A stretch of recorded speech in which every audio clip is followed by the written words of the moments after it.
Divine Worship ngayon. Ayan si Elder, oh. Yan yung nagtuturo sa amin ng umawit. Ayan, Elder, naka-live tayo.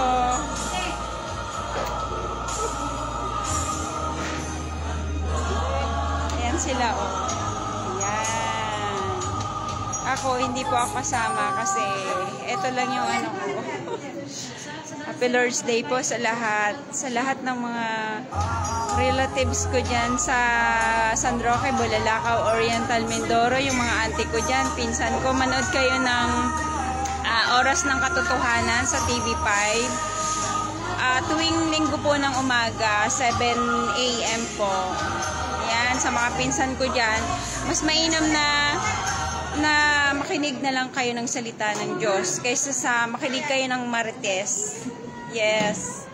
Ang sarap po sa pakiramdam kapag napanood nyo po yung yung Oras ng Katotohanan.